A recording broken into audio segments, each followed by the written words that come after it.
Hello students, আজকে আমরা এই ভিডিওতে সপ্তম শ্রেণীর প্রথম পর্যায়ক্রমিক মূল্যায়নের সংস্কৃতের একটি নমুনা প্রশ্নপত্র নিয়ে আলোচনা করব। তো এর পূর্বে আমরা দুটি সেট আলোচনা করে ফেলেছি, সেই ভিডিওগুলো দেখে না থাকলে প্লেলিস্ট থেকে ভিডিওগুলি দেখে নাও।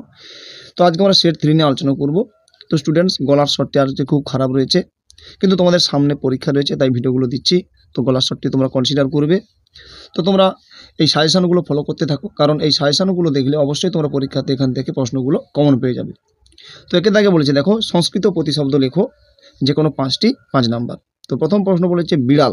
তো বিড়াল শব্দের সংস্কৃত প্রতিশব্দ হলো মার্জারো। তো তোমাদের ক্ষেত্রে বলে দিই যে এই বিসর্গটি অবশ্যই তোমরা দেবে। সংস্কৃতে কিন্তু বিসর্গ অর্থাৎ বিভক্তি না যুক্ত থাকলে তা কিন্তু ভুল, তাই তোমরা মনে করে কিন্তু হসন্ত, বিসর্গ এগুলো অবশ্যই দেবে। পরে যে দেখো শেয়াল, তো শেয়াল শব্দের সংস্কৃত প্রতিশব্দ হলো শৃগাল। পরে যে দেখো আজ, তো এটি একটি অব্যয়। তো আজ এটি অদ্য শব্দের অর্থ হলো আজ। পরে রয়েছে দেখো আমরা, এটি অসমদ শব্দ, অসমদ মানে আমি। অসমদ শব্দের প্রথমার বহুবচন হয় আমরা, কারণ অহম আবাম বয়ম। তো আমরা বলতে বয়ম, অবশ্যই হসন্ত দেবে কিন্তু, বারবার বলছি। তারপরে যে দেখো 3, তো পুংলিঙ্গ, স্ত্রীলিঙ্গ এবং ক্লীবলিঙ্গ প্রত্যেকটি সংখ্যাবাচক শব্দ আলাদা রয়েছে। তো পুংলিঙ্গে 3, এটি হচ্ছে ত্রয়, এবং স্ত্রীলিঙ্গে হয় তিস্র। ঠিক আছে। পরে দেখো 2 এর দাগে কি বলেছে, বাংলা অর্থ লেখো। তো নরায়, তো নর শব্দের চতুর্থীর এক বচন, অর্থাৎ নর নরৌ নরা, নরম নরৌ নরান, নরেন নরাভ্যাম নরৈ, নরায় অর্থাৎ চতুর্থীর এক বচন, অর্থাৎ কোনো কিছু উদ্দেশ্যে সম্প্রদান হয়। তো নরায় মানে মানুষের জন্য। তারপরে যে দেখো বিহগা, অর্থাৎ এটি বিহগ শব্দের বহুবচন, অর্থাৎ বিহগা মানে পাখিরা, কিন্তু যদি বিহগ থাকতো তাহলে হতো কিন্তু পাখি। তারপরে যে দেখো তব, এটিও একটি অব্যয়, তব মানে তোমার। পরে দেখো মুনিভি, তো বহু বচনে রয়েছে তাই মুনিভি হচ্ছে মুনিদের জন্য। তারপরে দেখো বনাত, বনাত মানে বন থেকে। তো 3 দাগে বলেছে সংস্কৃতে বাক্য রচনা করো, যে কোনো 4টি 4 নাম্বার। তো রয়েছে দেবায়, তো তোমরা তোমাদের ইচ্ছা মতো করতে পারো, তো আমি করে দিচ্ছি। দেখো দেবায়, বাসুদেবায় নম, অর্থাৎ বাসুদেবকে বা বাসুদেবের উদ্দেশ্যে নমস্কার। পরে যে দেখো সহ এটি একটি অব্যয়। তো সহ শব্দযোগে তৃতীয়া বিভক্তি, এটা মনে রাখবে। দেখো পিতা পুত্রেণ সহ গচ্ছতি, অর্থাৎ পিতা পুত্রের সঙ্গে যাচ্ছে। তো এই দেখো সহ শব্দযোগে কিন্তু কি হয়, পুত্র শব্দে তৃতীয়া হচ্ছে, অর্থাৎ সহ শব্দযোগে তৃতীয়া, এবং সূত্রটি রয়েছে সহযুক্তে অপ্রধানে। তারপরে যে সর্বত্র, সর্বত্র মানে সব জায়গায়। তো বিদ্যান সর্বত্র পূজিত, অর্থাৎ বিদ্যান সব জায়গায় পূজিত হয়। পরে যে দেখো প্রাত, প্রাত মানে সকালবেলা। তো প্রাত ভ্রমণম কর্তব্য, অর্থাৎ সকালবেলা ভ্রমণ করা আমাদের উচিত বা কর্তব্য। পরে যে দেখো 4 দাগে যে সঠিক বানানটি নির্বাচন করো, যে কোনো 2টি 2 মার্ক। প্রথমে যে দেখো মৃন্ময়, তো একটি রয়েছে ময়ূরী দন্তনয়ম অন্তস্থ, আর একটি রয়েছে ময়ূরী মূর্ধন্যময় অন্তস্থ। তো সঠিক হচ্ছে ময়ূরী মূর্ধন্যময় অন্তস্থ। তোমরা একটু লিখবে কীরকম দেখে দিচ্ছি, দেখো ময়ূরী মূর্ধন্য ম অন্তস্থ। ঠিক আছে। তারপরে যে দেখো অগ্নিসাৎ, তো এক্ষেত্রে সঠিক হচ্ছে অ গয়দন্তনয় হস্যইকার মূর্ধন্যস্বই জফলা আকার। তো কীভাবে লিখবে, দেখো অ গয় দন্তেন, তাহলে গটা এইভাবে লিখবে, আর এই দন্তেন অগ্নিসাৎ মূর্ধন্যস্বই জফলা আকার খন্দত, অগ্নিসাৎ। তারপরে যে দেখো সংস্কৃতে অনুবাদ করো।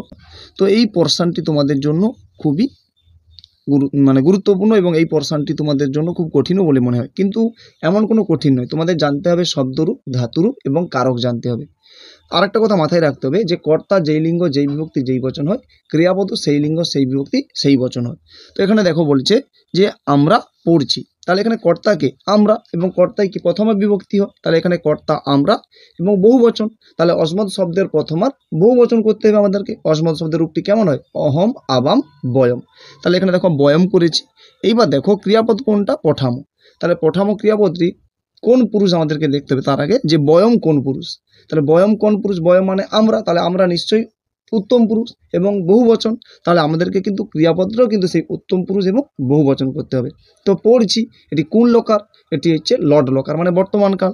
তাহলে আমাদেরকে করতে হবে পর ধাতু লট লকার উত্তম পুরুষ বহু বচন। তাহলে রূপটি কেমন হয়, পর ধাতুর পঠতি পঠত পঠন্তি, পঠসি পঠত পঠত, পঠামি পঠাবো পঠামো। তাহলে বহু বচনে কি হয়, পঠামো। তাহলে এখানে দেখো বয়ম পঠামো। তোমরা যদি এইটুকু বুঝতে পারো তাহলে অবশ্যই তোমরা অনুবাদ করতে পারবে।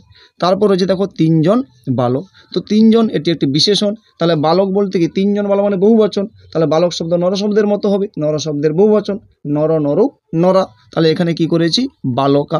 তাহলে দেখো তার বিশেষণটা কি, কতজন বালক না 3 জন বালক। আমরা বিশেষণ কাকে জানি যে দোষ, গুণ, সংখ্যা, অবস্থা, পরিমাণ ইত্যাদি যদি বোঝায় তাহলে তাকে বিশেষণ বলে। তাহলে কতজন বালক 3 জন বালক। তাহলে দেখো বালকা বহুবচন করেছি, তাহলে এখানেও কি হবে ত্রয়। তিস্র কিন্তু করলে ভুল, কারণ সেটা স্ত্রীলিঙ্গ হয়ে যাচ্ছে। তাহলে ত্রয় বালকা। তারপরে যে দেখো সে যায়, তাহলে এখানে কর্তা কি সে। তাহলে সে মানে শব্দটা কোথা থেকে, তদ শব্দ থেকে এসেছে, তদ মানে সে।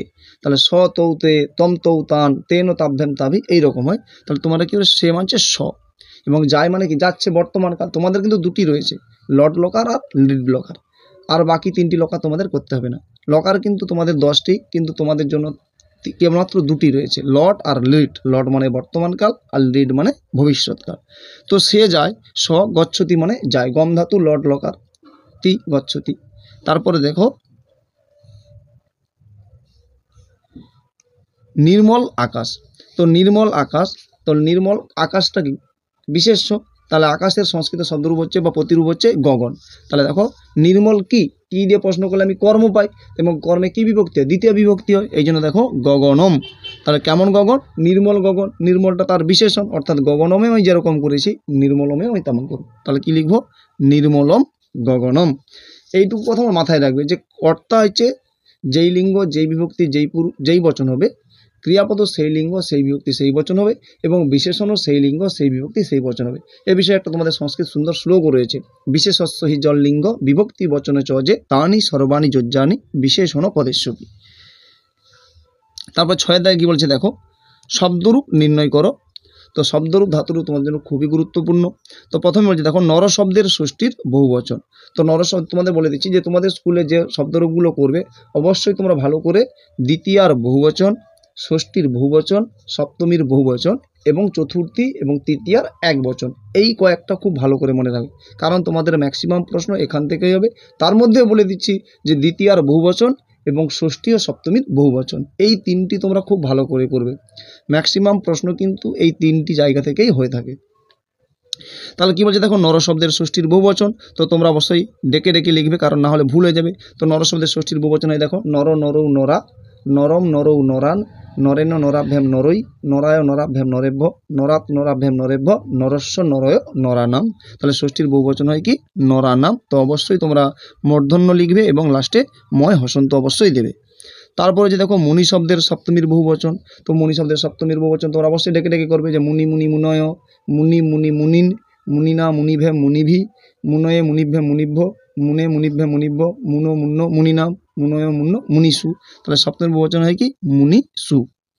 তারপরে দেখো লতা শব্দের সপ্তমীর একবচন। তো লতা শব্দের সপ্তমীর একবচন হয়, তোমরা ডেকে ডেকে করবে যে লতা লতে লতা, লতাম লতে লতা, এইভাবে ডাকবে, এবং লাস্টে থাকবে কি লতায়াম লতয় লতাসু। তাহলে ষষ্ঠীর একবচন হলে লতায়াম, আর যদি বহুবচন হয় তাহলে করবে কিন্তু লতাসু। ঠিক আছে। তো পরে রয়েছে কি দেখো ধাতুরূপ নির্ণয় করো। তো যে কোনো 3টি করতে হবে, 3 নম্বর।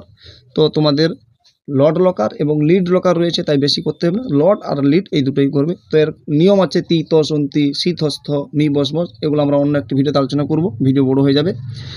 তো কি বলছে দেখো ধাতুরূপ নির্ণয় করো 3টি। 3 নাম্বার প্রথম প্রশ্ন বলেছে গম ধাতু লিড লকার মধ্যম পুরুষের দ্বিবচন। তো গম ধাতু লিড লকার মধ্যম পুরুষের দ্বিবচন হয় গমিষ্যত, কারণ গমিষ্যতি গমিষ্যত গমিষ্যন্তি, গমিষ্যতি গমিষ্যত গমিষ্যত, তাহলে কি হবে গমিষ্যত।